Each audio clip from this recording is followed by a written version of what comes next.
Senhoras e senhores, bom dia.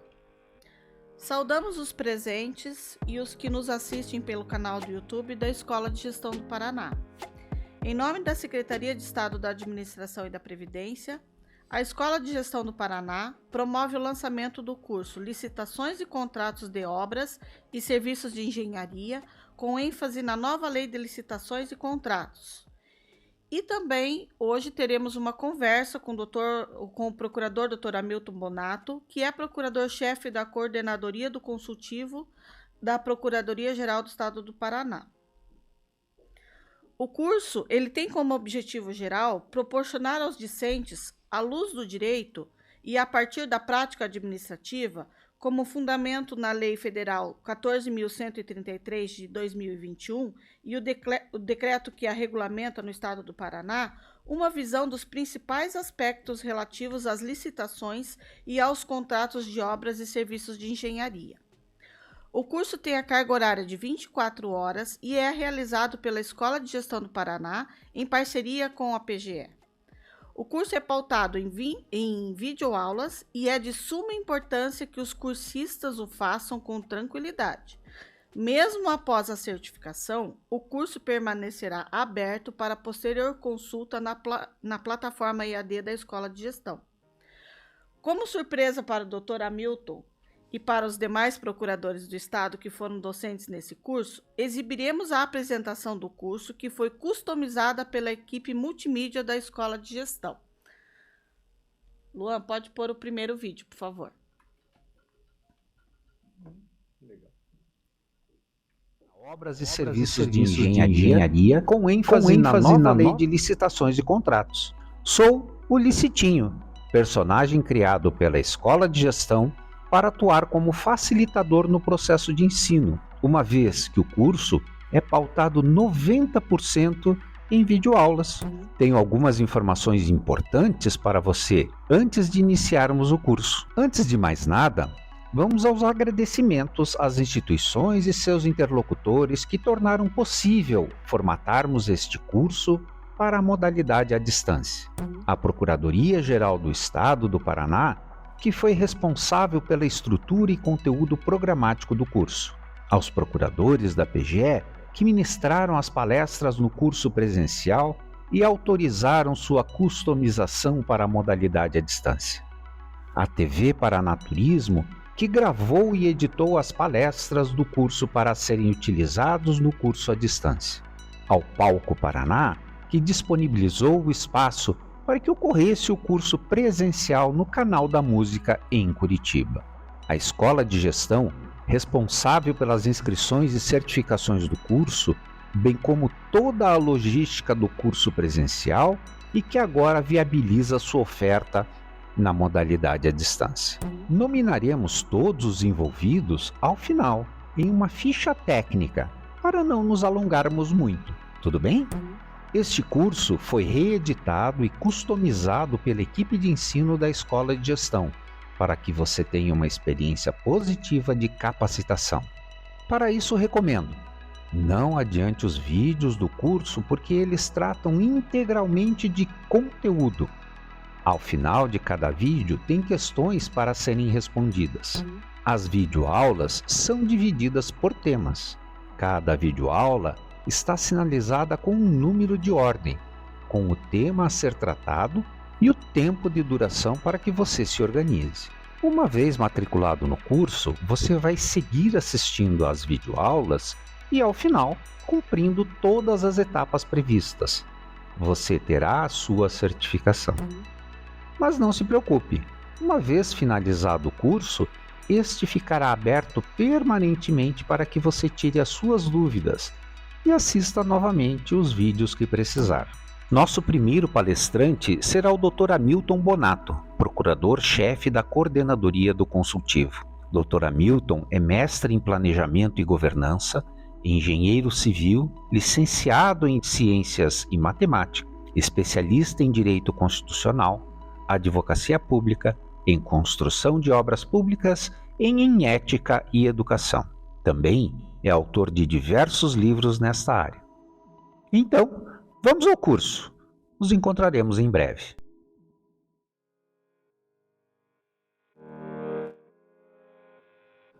como exemplos de pontos de atenção e de interação no curso, exibiremos um pequeno trecho das aulas gravadas para que os senhores tenham ideia de como foi preparado esse curso. Nós nesse momento, podemos usar tanto a Lei 1508 como a 1433. Nós escolhemos. O que não podemos fazer, por favor, eu já vi isso, misturar duas leis. Eu faço um convênio, um termo de cooperação, ou uma licitação, ou uma dispensa, fundamentando na Lei 8666, na 1508 e na Lei 1433. Isso nós não podemos. Nós temos que optar por um desses fundamentos. Tá? Vou usar um ou outro, não posso juntar as duas. Não faço isso, tá? Não pode. Isso é claro.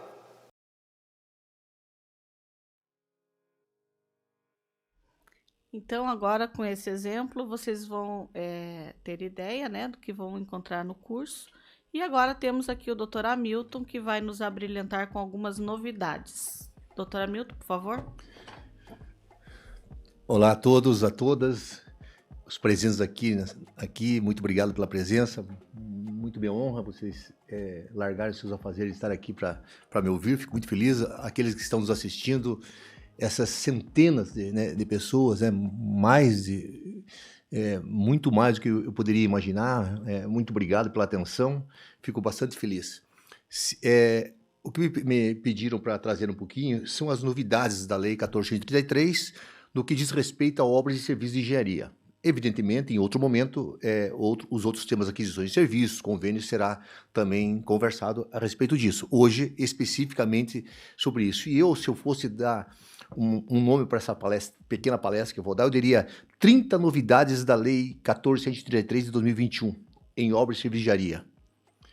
Seria um museu de grandes novidades? Acho que seria o nome disso. E talvez vou mostrar para vocês que não é um museu de velhas novidades, né? Há realmente uma grande evolução em relação à Lei 8666 e à nossa Lei 15608 do Paraná, em termos de obras de engenharia. E também nos outros temas que nós veremos a posteriori. Mas quando se trata de obras de engenharia, gente, houve grande evolução. Às vezes, eu digo, em alguns temas, houve grandes revoluções, tá? Disrupções. Tá? Então, vocês vão perceber nesses 30 temas que eu vou passar para vocês, que talvez, a hora que eu termine, você possa dizer assim, Hamilton, você esqueceu de um dos temas, de umas alterações. Lógico que isso é possível. Vou trazer as que eu achei assim mais fundamentais para aqueles que tratam do tema obras e serviços de engenharia. Primeiro, a própria definição de obra e serviço de engenharia foi alterada. Não é mais aquela, quando se fala em obras, não é mais aquela divisão, obra isso, aquilo, mais aquilo, aqueles cinco tipos de atividade, construção, reforma, ampliação, tal. Não é mais assim. Agora a obra vai ficar muito mais ao encargo do profissional da engenharia e arquitetura estabelecer as formas de chegar ao conceito de obras e chegar a verificar que aquela atividade, aquele objeto é uma obra ou é um serviço de engenharia. Quem realmente entende disso é quem conhece o mercado. Essa é a ideia da lei. Então a lei já, de cara, eu digo para vocês, ela deu esta autonomia para aqueles que conhecem o mercado de obras públicas. E coisa interessante que ela trouxe, ela dividiu o que não fazia as leis anteriores, ela dividiu em obras comuns e obras especiais. Tá? Também dividiu em serviços comuns e serviços especiais de engenharia. Mas serviços comuns e serviços especiais, a lei disse, ela define o que é um, o que é outro. Obras não. Ela não faz isso. Então, ela diz que existem obras comuns e obras especiais, mas ela não faz a definição do que é um e o que é outro.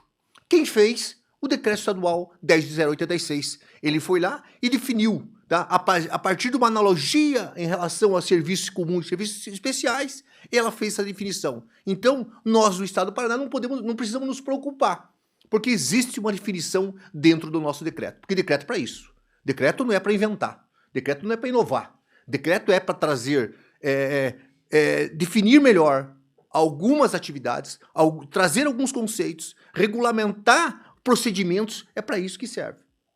não tem o objetivo de inovar. Por isso vocês provavelmente não verão inovações no famoso decreto 1080, famoso no Brasil inteiro, porque nós, do estado do Paraná, fomos o primeiro ente da federação a ter um decreto completo a respeito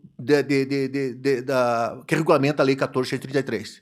Então o Paraná teve o primeiro estado e o primeiro município, que, por uma coincidência, a minha Matinhos, primeiro município a ter o regulamento total da Lei 14.133. Tá? Minha Matinhos, porque eu sou nativo de lá. Tá?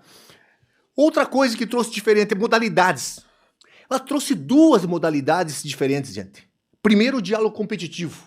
A possibilidade de você, quando você não tiver elementos suficientes para você fazer teu termo de referência, teu anteprojeto, teu projeto básico, você tem o problema, mas não tem a solução. Ou tem tantas soluções no mercado que você não sabe qual é melhor. O que a lei diz? Se você não sabe o que é melhor, converse com o mercado. Discute com o mercado. Chama o mercado para a mesa. Essa ideia me parece uma coisa muito interessante, inclusive rompe aquela ideia de que, não, nós não podemos conversar com o mercado. O mercado é nosso adversário, o mercado não é nosso adversário. O mercado, a princípio, é nosso colaborador. E ele pode, inclusive, colaborar conosco em dar soluções para isso. Essa é a primeira modalidade nova. Existe uma segunda modalidade nova, chamada concorrência. Você, concorrência não, Hamilton, porque já existia concorrência. Mas não essa concorrência. Essa concorrência aqui não é a concorrência da 8666. Essa concorrência não é a concorrência da 15.608. É uma nova concorrência. Uma concorrência eletrônica. Uma concorrência para nós, já comum no estado do Paraná, com inversão de fase em relação ao 8666. Primeiro proposta, para depois habilitação. Essa concorrência é concorrência eletrônica. Essa concorrência sabe o que é, gente? Um pregão. Igualzinho. Questão de homonímia. Só tem o mesmo nome. Mas a concorrência, nós vamos licitar obras de vigiaria igualzinho nós fazemos com o pregão. Igualzinho. Aí vai a importância que nós temos dos nossos pregoeiros e as nossas pregoeiras. Essa experiência, essa expertise vai ter que ser passada para aqueles também que contratam obras de serviço de engenharia. Tá? Isso é fundamental, essa experiência. Então, nós trazemos, então, há realmente uma diferença muito mínima, mas não no procedimento. Tá? Lá, no empate ficto. O empate ficto para pregão é 5%, o empate ficto para concorrência é 10%. Só. Em termos de procedimento, o rito é o mesmo. Tá? Outra coisa, orçamento. Diferente para aquisições de serviços em geral, quando se trata de obras de vigiaria, o orçamento obrigatoriamente tem que seguir uma ordem. Essa ordem é uma ordem pré-estabelecida, você não pode pular a ordem. Primeiro você tem que verificar a tabela SINAP, tabela Ciclo, se encontra os custos ali para somar com o PDI e depois chegar ao preço. Tá? Aquisição de serviço não, é um cesto, né? É um cesto, né, que você consegue tirar o teu valor. Então, quando se trata de obras de vigiaria, há essa diferença também. Outra coisa interessante, gente, vocês vão ver que eu vou trazer hoje aqui notícias. A ideia é essa, porque não poderia ser diferente, né, no tempo que nós temos, mas talvez seja interessante a gente perceber o que veio de novo. Inexequibilidade. Havia, que tratava com obra, um cálculo que a inexequibilidade era relativa, era só conseguir a inexequibilidade de uma empresa em relação a outra. Isso mudou, gente, mudou mas radicalmente. A inexequibilidade agora são inexequíveis as propostas que os valores são 75% do valor orçado. Quer dizer, se der um desconto maior que 25%, há indício de inexequibilidade. Pode ser provado o contrário, logicamente, tal qual era antes. Mas já indício de exigibilidade. Isso é uma novidade. Também, e se alguém der desconto maior que 15%, gente? Maior que 15%, ele vai ter que fazer uma garantia adicional. Essa preocupação que houve do legislador com os chamados aventureiros. Essa é a ideia da coisa. Trouxe outra coisa chamada remuneração variável, que ainda não foi usado no Brasil, mas é um instrumento muito interessante. Atenção, vocês que trabalham com licitações, prestem atenção nisso, que isso é um instrumento valioso, que nós estamos muito acostumados a penalizar as empresas. Mas a lei permite nós premiarmos as empresas, a chamada sanção premial. Se você executar mal hoje, nós penalizamos.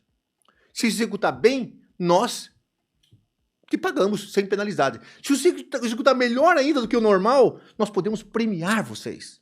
Tá? Isso ainda não foi usado. A minha esperança é que o Paraná utilize, porque o Paraná sempre tem isso eu digo pelos órgãos do Estado, pelas entidades do Paraná, sempre tem estado à frente. Talvez seja algo que nós aqui do Estado do Paraná, gente, presta atenção, vamos buscar isso, vamos discutir junto, tá? Para ver. Outra novidade, o Exception Non-Adiplant Contractus, por 2 meses, quando você não pagava 90 dias na lei anterior. Tá? A empresa era obrigada, o contratado era obrigado a executar em 90 dias, né? Agora diminuiu para em meses, 2 meses, também é uma outra novidade. Sistema de registro de preço. Havia uma discussão enorme, gente. Havia que, não, para obras não podemos fazer registro de preço. Tá? Nós do Paraná, vocês devem lembrar, nós em 2008, 2009, eu lembro que eu estava na CIOP, nós, CIOP e CEAP, nós fizemos o registro de preço para obra, gente. Foi uma loucura na época, uma coisa, não sei se eu faria hoje. Tá? Sabe aquele negócio do medo, o apagão das canetas, questão do direito administrativo do medo, tá? Mas nós fizemos isso achando que seria importante, e foi uma exitosa experiência. Lógico, antes de fazer, fui ao Tribunal de Contas, conversar com o Tribunal de Contas para ver se o Estado do Paraná, o Tribunal de Contas, e eu quero homenagear o Tribunal de Contas do Estado do Paraná, nesse sentido, que ele aceitou e viu que era possível. Tá? Porque a lei não trazia isso especificamente, mas havia uma doutrina interessante no Brasil, grandes doutrinadores defendendo essa possibilidade. E alguns doutrinadores aqui do Estado do Paraná, inclusive, como José Anacleto dos Santos, meu grande amigo, o Edgar Guimarães, também prefaciador da minha obra, mas fora, ainda do Paraná, Marçal Justin Filho, Jorge Ulisses, o Dr. Ulisses Jacobi, que foi prefaciador do meu 2º livro, Rony Charles, da GIU, um dos grandes nomes hoje em licitações de contratos do Brasil, e outros, Joel catarinense, né? João Nibur, e tantos outros defendiam essa possibilidade, né? E nós do Paraná enfrentamos. Agora acabou esse problema. Porque a nova lei diz que sistema de registro de preços se aplica para obras e serviços de engenharia. Isso é novidade para eles. Para nós já utilizamos isso, tá? Então, hoje já não se diz se pode ou não pode. E se diz como faz isso. É isso que nós estamos tentando, eu tenho feito bastante palestra no Brasil todo, tentando levar a experiência do Estado do Paraná para outros estados da federação, para outros municípios da federação. E alguns já têm feito. E o sistema de registro de preço agora vai poder ser feito por inexigibilidade ou dispensa de licitação. Para obras de engenharia eu vejo muito difícil isso acontecer, mas talvez para medicamentos, para outros serviços, acho que eu vejo que vai utilizar. Outra novidade em relação ao 866 aqui, 608, orçamento sigiloso. Tá? É possível você contratar uma obra e esconder o orçamento. A administração sabe o quanto é o preço máximo. Quem vai fazer a proposta não sabe. Tá? Nós, aqui no Estado do Paraná, já fizemos licitação com orçamento sigiloso com a Lei 14.133, que é a Ponte de Guaratuba. A Ponte de Guaratuba foi, olha só, contratação integrada, orçamento sigiloso, e Build Information Modeling, tudo novo. Tá? Um trabalho espetacular do nosso DR. Trabalho muito interessante do setor técnico do DR, maravilhoso. Tive a oportunidade de examinar o edital a pedido do próprio governador e da Procuradora-Geral do Estado, um trabalho bastante interessante desse povo. Outra coisa, o licenciamento ambiental agora como prioridade no sistema. Quando nós tivermos uma obra pública, o licenciamento ambiental ele deverá ser feito prioritariamente quando for obra pública. Toda a disposição final ambientalmente adequada dos resíduos, né? Que para mim nem precisava essa possibilidade, mas felizmente, mas a lei trouxe, né? Já havia lei para isso, né? A lei dos resíduos sólidos no Brasil já exigia isso, né? Mas trouxe licenciamento ambiental e desapropriação. Há uma possibilidade, olha que novidade na lei, a possibilidade da transferência da responsabilidade ao contratado. O contratado que vai fazer o licenciamento ambiental e não o contratante, a administração. Isso é possível. Há uma possibilidade, não obrigatoriedade. E também a desapropriação, alguns elementos, algumas atividades da desapropriação. O licenciamento ambiental na Ponte de Guaratuba já é responsabilidade do contratado. Ele que vai fazer a licença prévia. Isso é possível, segundo o parecer da PGE, que por coincidência é de minha autoria, Isso é possível? Sim. Se nós tratarmos de contratação integrada, é possível que o licenciamento ambiental, a LP, a licença prévia, seja de responsabilidade do contratado. E nos demais regimes de empreitada que não contratação integrada, eu vejo que LP não pode, tá? Porque não é possível fazer o projeto básico sem a licença prévia. Porém, as outras licenças de instalação, tá? Não tem problema, e de operação não tem problema que seja responsabilidade daí do contratado. Ainda, outra novidade é o step right. O que é o step right? É a possibilidade de exigir um seguro garantia e prever que a seguradora assuma a execução e conclua o objeto, tá? Se o quê? Se o contratado for ficar inadimplente, eu exijo o seguro garantia, a seguradora assina como interveniente o contrato e olha a segurança que pode dar isso, e durante a execução da obra, por algum motivo, a empresa não honra o contrato. Eu vou a seguradora, o que você quer? Pagar o valor que está estabelecido na apólice para nós, ou quer você assumir a obra e você executar a obra através de terceiro, evidentemente, porque a seguradora não é a construtora. É possível isso. Então, isso é uma novidade. E mais, tá? E se a obra for de grande vulto, o seguro que varia entre 5% até 10% passa a ser possível ser de 30%. Obra de grande vulto, a lei trazia que é acima de 200 milhões. Hoje, acima de 216 milhões e pouco. São obras de grande vulto, tá? Então, é possível você ter, então, seguro garantia com cláusula de retomada, tá? Logicamente, isso vai depender ainda, para nós utilizar ainda o mercado do seguro se adequar a essa nova realidade. Trouxe também o PMI, o procedimento de manifestação de interesse, né? Que a gente solicita à iniciativa privada um procedimento aberto para a manifestação de interesse, para ele fazer algum estudo, investigação, levantamento, projetos de soluções assim inovadoras, para que a gente possa, talvez, licitar depois de vir esse objeto. E aquele que faz o projeto poderá participar da licitação, evidentemente. Porém, ele não adquire o direito de ser pago por esse trabalho, a não ser que haja licitação. Aí, quem ganhar a licitação para executar o serviço, a obra, o que for, esse que pagará os serviços, então, de quem fez esses estudos, esses projetos. Outra coisa, para mim, o pessoal que é de obras e serviços de engenharia, que está nos ouvindo, se não sabe disso, ele vai ficar muito feliz com isso. É muito comum a gente executar a obra, é muito comum, e acabar o prazo de execução, acabar a vigência do contrato, e acabou a vigência do contrato, GT, não há mais contrato. O que acontece? Fica contrato verbal. Contrato verbal é nulo, de pleno direito, tem que indenizar a empresa, tal. Não, você não pode ter contrato verbal, a não ser no caso daquelas pronto pagamento. Tá? Esse é um problema. O que a lei trouxe? Quando eu tiver um contrato de conclusão por escopo, contrato de escopo é aquele contrato que você quer o teu objeto na tua mão, pronto. Uma obra, um serviço de engenharia pronto, mesmo um projeto pronto, isso é contrato de escopo. Quando a vigência acaba, segundo a lei, isso é uma grande novidade, automaticamente o contrato é prorrogado. Então, o contrato não vai morrer, não vai acabar. Isso é sensacional, gente, para quem lida com obras. Tá? Logicamente, se você vê que a empresa não vai acabar, não vai terminar a obra, não vai honrar o seu compromisso, aí nós podemos fazer duas coisas. Primeiro, penalizar a empresa por execução do contrato. Segundo, rescindir o contrato. A lei diz isso nos seus incisos, tá? Nos seus parágrafos, tá? Outra novidade, os regimes de empreitada. Nós trabalhávamos, gente, com Lei 8666, 4 regimes de empreitada. Hoje nós temos 7. 7 regimes de empreitada. Nós quase dobramos o regime de empreitada. Nós tínhamos o quê? Empreitada preço global, unitário, tarefa, empreitada integral. Veio de novo. Agora, o que tem de novidade? Já herdando de outras leis, como a lei do RDC, a lei dos estatais.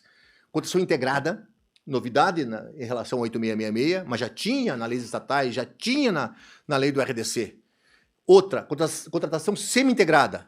Novidade em relação ao 8666, mas já tinha na lei dos estatais. E veio um novo regime. Novo regime. Esse não tinha lugar nenhum. Fornecimento e prestação de serviço associado. Que eu, orgulhoso que eu estou da nossa SEAP, a SEAP já está buscando fazer já estava tentando contratar um objeto, licitar um objeto por esse regime de fornecimento. E digo, é o primeiro órgão, com certeza absoluta, é o primeiro órgão do Brasil que está usando isso. Tá? tá? Usando isso, tá? Isso nos dá muito... esse regime, o que é esse regime? Construção integrada é aquele que eu falei da ponte, que quem faz o projeto faz a obra também, tá? Semi-integrada, você tem um projeto básico, mas você pode mudar o projeto básico quando fizer o executivo e executar a obra. Fornecimento é quem fornece a coisa, além de fornecer a coisa, o objeto, ainda faz a manutenção por 5 anos, prorrogar por mais 5, podendo ir a 10 anos. Então imagine isso que pode ser um simples compra de um aparelho do raio-x. A questão da telefonia, né? A questão de uma obra, construir a obra e fazer manutenção predial. Então, tudo isso eu quero ver. Por isso, é bom a gente trazer para vocês começar a refletir. Putz, será que a gente não pode aplicar isso em algum contrato nosso? Né? Eu vejo tanta possibilidade de fornecimento e prestação de serviço associado para o pessoal, por exemplo, da CESA, nos hospitais. Eu vejo tanta possibilidade disso, tá? Mas, logicamente, não depende de nós, depende daí de vocês, né? Tá? Fiscalização. A lei agora traz que um contrato pode ser fiscalizado por um ou mais fiscais do contrato. Tá? Eles são representantes da administração pública. Atenção, o que a lei diz? Preferencialmente servidores de empregados públicos. Cuidado com a palavra preferencialmente. Preferencialmente não é facultativamente, gente. Preferencialmente é se só não vai fazer isso se você tiver uma justificativa para não fazê-lo. Então, ele deve ser, a princípio, empregado ou servidor público. Não no Paraná.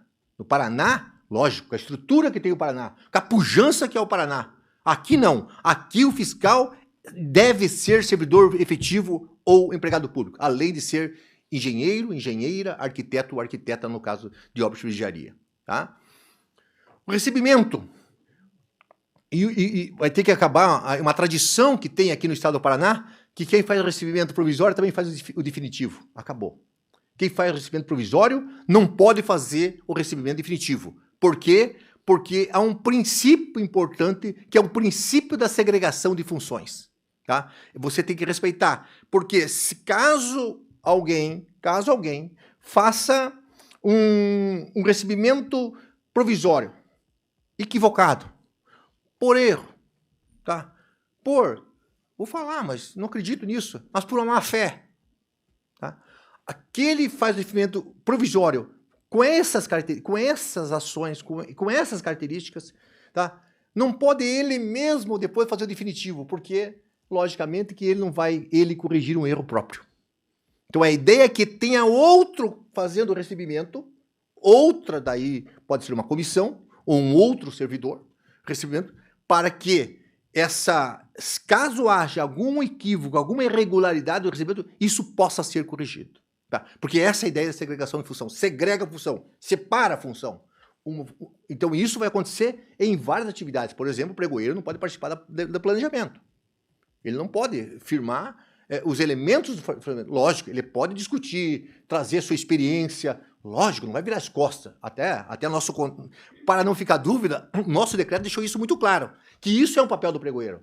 Assistir, orientar. Porque o pregoeiro e a pregoeira, gente, não só aqui no Paraná, mas no Brasil todo, ele tem muita experiência, gente. É quem lida com o dia a dia, quem vê os problemas ocorrerem. Então, essa experiência é muito importante para nós daqui do Estado. Então, ele pode participar desse debate, mas ele não é responsável por essa parte.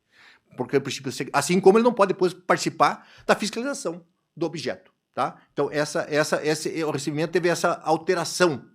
E outra coisa, quem é projetista aí, essa lei, não uma vez só, mais de uma vez, ela chamou a responsabilidade do projetista. Por quê?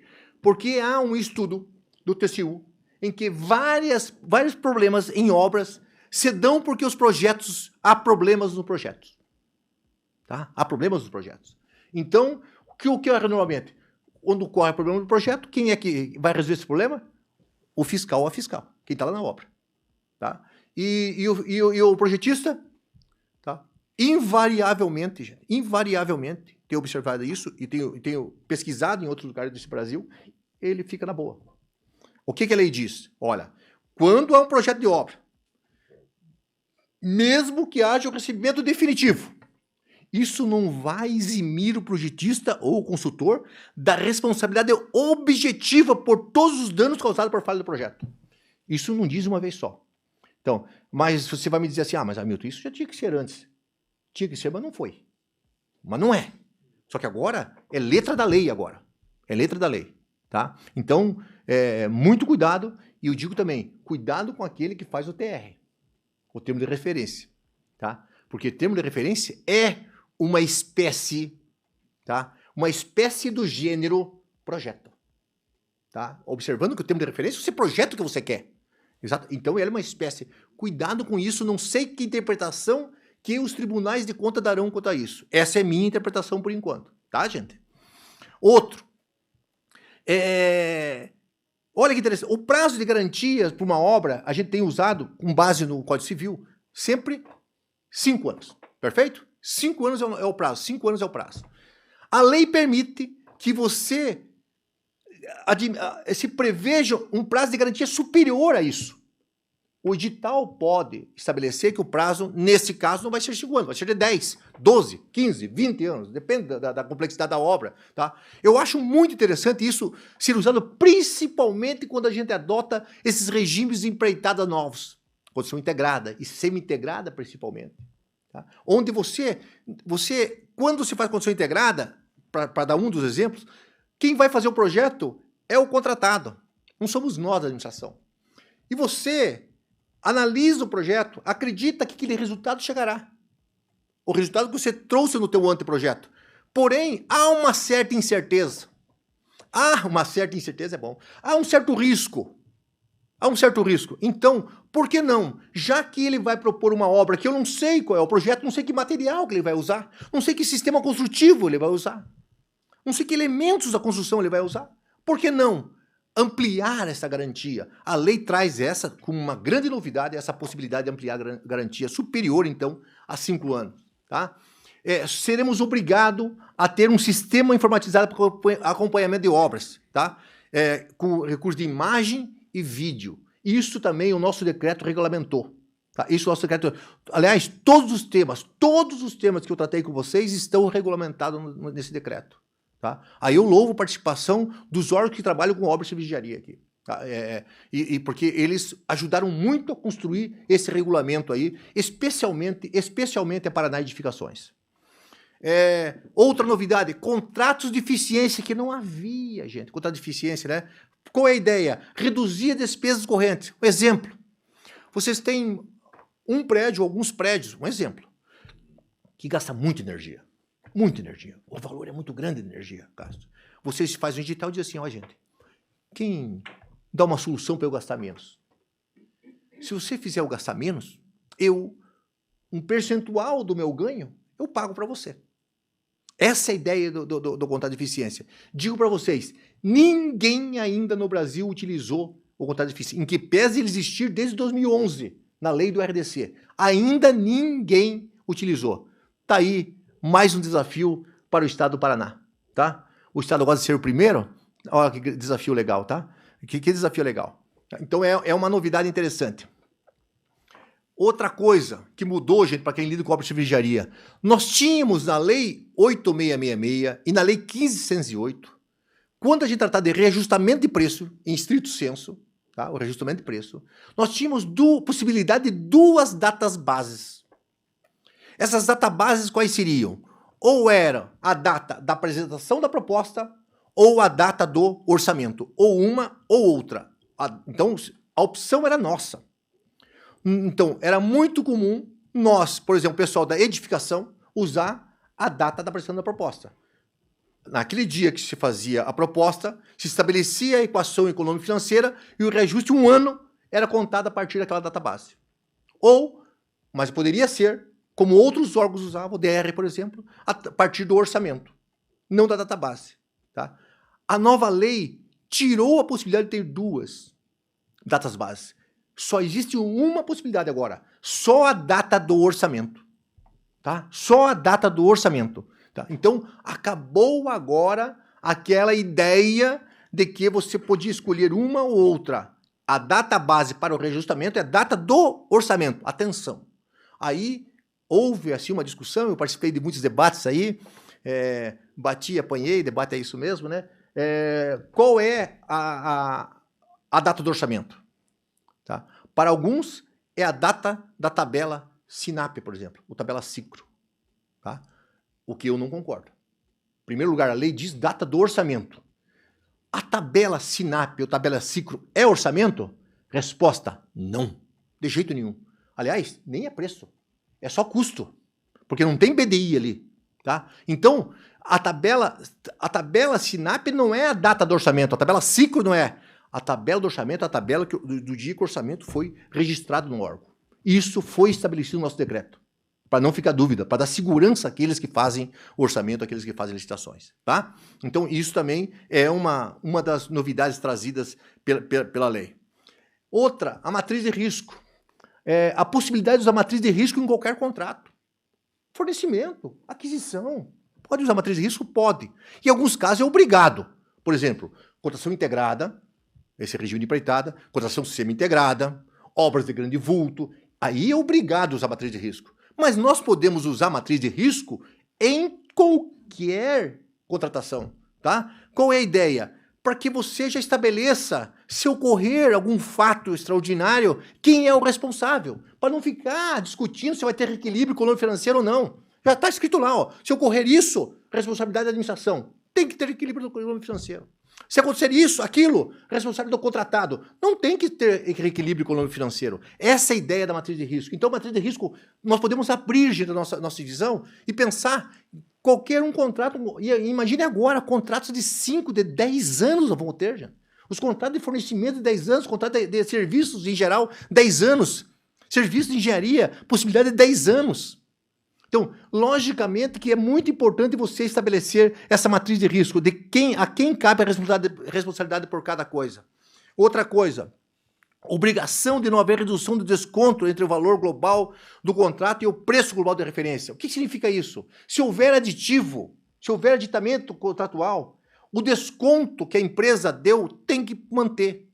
Ou o desconto tem que ser, pode ser possível até aceitar maior do que for, mas não menor. Por quê? Para evitar o famigerado jogo de planilha. Tá? Então, fez aditivo, colocou serviços novos, calcula o desconto de novo. Esse desconto não pode ser inferior ao desconto dado pela empresa vencedora. Isso é também uma novidade. Outra novidade que a lei trouxe, que nós, gozados, gente, nós já tínhamos isso. Uma vez teve um decreto aqui de obras de vigiaria, que infelizmente ele foi revogado, a meu ver ele foi revogado, tá? O decreto 5454, nós estabelecíamos definição o que era sobrepreço, o que era superfaturamento. Nós definíamos isso no Paraná. A cópia daquele decreto nosso está na lei 14.133 agora. Então, se não queriam lá, está aqui agora. Está na lei 14.133, na lei federal. Aliás, a lei federal se inspirou muito em experiências passadas, não só nossas, mas experiências da própria União do SEGES, da Secretaria de Gestão, e experiência em acordos do próprio Tribunal de Contas da União. Então, ela trouxe, não se inspirou só em instruções normativas, né, da SEGES, não se inspirou só em legislações, mas também em acordos. Outra coisa, possibilidade digital prever pagamento antecipado. Em determinadas situações, você poder o pagamento antecipado. Eu defendia já essa possibilidade na Lei 8.666, mas agora ficou muito claro.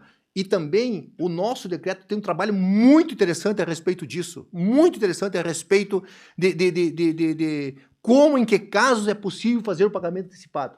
Tá? A partir da experiência que foi discutido com alguns órgãos aí sobre isso, nós trouxemos com muita clareza isso hoje. Tá? Que às vezes precisa. Olha o Covid, gente. Na época do Covid, tinha determinados objetos que, se não fosse pagamento antecipado, era impossível, gente, a gente adquirir.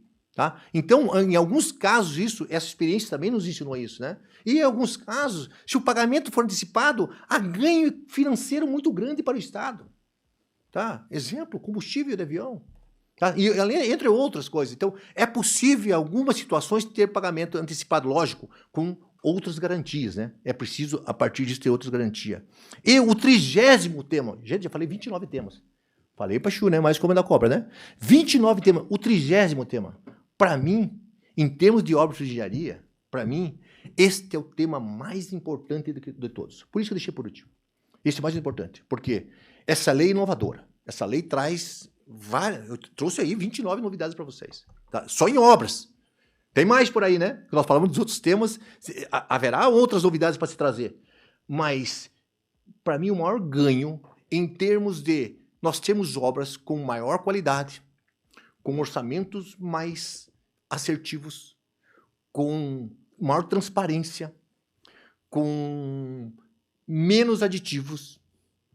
Para mim, o grande ganho é o parágrafo 3º do artigo 19 dessa lei, o Building Information Modeling, BIM.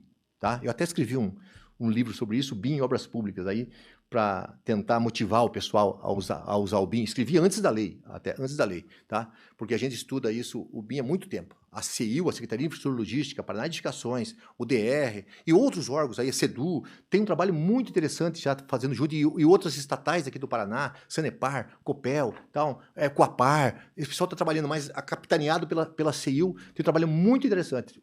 Eu diria que o Paraná, em termos de BIM, se não for o que está mais adiantado do Brasil, com certeza ele está lá no top 5, né? No top 5 lá, tá? É um dos mais. O que é o BIM, gente? O BIM, quando a gente faz um projeto, eu não quero passar meu tempo, não, tô bem. Quando a gente faz um projeto, tá? A gente... Eu trabalhei como engenheiro muito tempo, tive escritório de engenharia há muito tempo, né? Fiz muito projeto, né? Tive um acervo aí de torno de 700 obras executadas, né? Então, quando eu fazia o desenho de um projeto, eu fazia uma porta, a porta era o desenho de uma porta. Tá? Não era mais que isso. A lâmpada era o desenho de uma lâmpada. Uma mesa era o desenho de uma mesa. E assim por diante. Um pilar era o desenho do pilar, uma viga era o desenho de uma viga. É isso. Tá? Isso, tanto como eu fazia a lápis, depois passava nanquim por cima, olha, já estou revelando a minha idade, né? Tá? Por cima, com nanquim, errava, raspava, né? Raspava, tal. Era assim que fazia. Se raspava e não passasse a borrachinha, fosse passar, estragava tudo, se tinha que pegar, amassar e jogar fora e começar tudo novo, xingar a quinta geração, né? Da gente mesmo que fez o erro e tal. Era assim, mas ao final saiu um desenho. Depois veio, gente, o AutoCAD, AutoCAD, né? Que a tua prancheta não era mais uma prancheta de madeira igual a minha. Era uma prancheta eletrônica. O que ele fazia? Melhorava muito, gente. Meu Deus do céu, aqueles errinhos era fácil de arrumar. Eu lembro que eu morava no litoral, morava na minha Matinhos e vinha 2 vezes por semana eu com meu irmão fazer um curso aqui no antigo Cefete. Para usar, nossa, aquilo facilitou a vida da gente, a gente não sabe. Mas no final, apesar da facilidade, da evolução que houve uma evolução enorme. Ao final, o que saía? O desenho de uma casa, de uma escola, do que for o que eu tivesse. Então, uma porta era o desenho de uma porta. Uma lâmpada era o desenho de uma lâmpada. Uma mesa era o desenho de uma mesa. Essa é a ideia. Então, por quê? Porque foi só uma evolução. Foi uma evolução muito importante, mas foi uma evolução. O BIM não é uma evolução. O BIM é uma revolução. É uma disrupção. O BIM, quando eu falo de uma porta, gente, é uma porta. Eu bato nela. Maneira de falar. Mas ela tem tamanho, tem cor, tem tanto altura como largura, distância para a viga, ela tem preço, ela tem informação. Então, com o BIM, o que eu faço? Para resumir bem para vocês, eu construo a obra, gente, virtualmente. Antes de eu licitar, eu já vi todos os problemas que deram e arrumei todos os problemas. Aquela tubulação que passava bem no meio de uma viga, eu consertei. Não deixei para o coitado do fiscal, da coitada do fiscal lá fazer isso. Tá? Aquela tubulação que passava bem no meio de uma porta, aquela pilar que passava no meio de uma porta, eu já arrumei antes. Não deixei lá para o cara pedir aditivo depois. Que ele tinha que fazer diferente. Essa é a ideia do BIM. BIM você consegue construir virtualmente a obra. Onde você acha o erro hoje? Lá no canteiro. Agora você pode achar antes. E digo para vocês, a Paraná Edificações já executou obra em BIM. Quem quiser ver, é só entrar no site da Paraná Edificações com 0 aditivo. Raro, gente. Faz tempo que eu lido com coisa de obra. É raro você ter 0 aditivos, né? Muito raro. No tempo certo, nenhum erro de projeto. Né? Os erros de projeto foram vistos antes, né? Os erros projetuais. Então, para mim, o BIM E o BIM, nós no estado do Paraná somos, então, o primeiro estado que regulamentou o BIM. Aonde está isso? No decreto 10.086. Está regulamentado quando é obrigado a usar o BIM. Lógico que nem sempre, porque às vezes não vale a pena. Tá? Às vezes é uma coisa tão simples que não vale a pena investir em tanta tecnologia, isso com o tempo que o BIM oferece. Mas está regulamentado isso. Todos esses itens, esses 30 itens que eu falei para vocês, todos estão regulamentados. Eu estou até querendo desafiar, gente. Desafio Quem que não regulamentou tal coisa? O que vocês não regulamentaram na lei? Tá? Porque eu acho que está tudo regulamentado com a ajuda de vocês. Tá? Muita gente que está aqui nos ajudou a fazer esse decreto, muita gente que está nos ouvindo aí, nos outros órgãos, nos ajudou. Isso não é mérito da PGE, não, pelo amor de Deus. Isso é mérito do Estado do Paraná. Foi um trabalho muito interessante que a gente conseguiu, acho que, regulamentar absolutamente tudo. Tá? O que nós não regulamentamos, mas acabamos dizendo aonde e quando deve ser regulamentado, por exemplo, é a dispensa eletrônica. Como nós não sabíamos os sistemas que seriam usados, nós dissemos assim, ó, isso será regulamentado pela SEAP. E a SEAP o fará, no momento certo, evidentemente. Tá? Beleza? Então, gente, basicamente era isso que eu tinha, assim, para dar essas novidades, esse museu de grandes novidades, como alguns falam, né? Era isso que eu tinha, me coloco à disposição. Agradeço a todos pela atenção generosa aí e me põe à disposição. Muito bem. Alguém aqui presente tem alguma pergunta para a doutora Milton? Vocês têm o microfone. Todos muito tímidos. Essa é a grande oportunidade. Eu mandei no celular aí, doutora Milton, uma interação que nós tivemos ali no chat. Tá. Primeira coisa que eu quero responder aqui a Anne. Anne, você tem razão. A gente fala sempre Sinapsicro, porque é o sistema mais usado, mas o DR tem o próprio sistema do Paraná, né? Merece prestigiamento. Obrigado, viu, Anne? Tá? Beleza. Vamos ver, Valéria, o que se mandou aqui para mim. Bom dia a todos. Precisamos aumentar a periodicidade dos movimentos assim, Edgar Carvalho, Patrícia. Precisamos aumentar a periodicidade. Eu sempre estou à disposição, sabe disso, né? Sempre estaria à disposição, para mim é um prazer. Obrigado pela generosidade, viu, de vocês, Edgar, Patrícia, Andy e Rodrigo, da CED, né? Obrigado, eu sempre estaria à disposição. E para mim é uma alegria. Eu gosto de gestão, gente. Eu gosto de estar junto com vocês. Fico muito feliz naquele dia foram nos visitar, né? O pessoal da SEAP, né? Querendo inovar com fornecimento de prestação de serviços. Você não sabe a alegria que dá isso na gente. É uma alegria enorme, gente. Você poder participar junto com alguém que quer fazer algo diferente, algo interessante, para mim é sempre um prazer. Alguém aqui presente? Não? Então, doutora Milton, vamos caminhando para o final. Essa palestra, lembrando a quem assistiu, né? Ela foi gravada e vai ser editada e colocada no curso, tá? No chat eu disponibilizei o link para quem não fez inscrição no curso. E a partir de hoje, às 14 horas, eu vou liberar todos os módulos, né? Porque só está ali a apresentação. Como o lançamento seria hoje, os módulos serão liberados daí a seguir, tá? E com os agradecimentos de praxe, né? O Canal da Música, que cedeu o espaço para a gente realizar o evento presencial. E daí houve a possibilidade de gravar todo esse curso, editar e colocar esse curso na modalidade à distância. A TV Paraná Turismo, que fez toda essa gravação e uma parte da edição também. A Procuradora-Geral do Estado do Paraná, a doutora Letícia Ferreira da Silva, que permitiu a participação dos procuradores como docentes nos cursos. Lembrando que são 3 cursos, né? Esse com ênfase em obras e serviços de engenharia, mas teremos os de serviços e o convênios e contratos em seguida. Tá? Aos docentes, Dr. Hamilton Bonato e Dr. Everson da Silva Biazon, docentes nesse primeiro curso, tá? E a diretora da Escola de Gestão e sua equipe, que colaboraram imensamente para que os cursos presenciais e à distância saíssem do papel, né? E a todos vocês aqui presentes e que nos acompanham, né? Agradecemos imensamente e tenham aí um ótimo dia. Obrigada.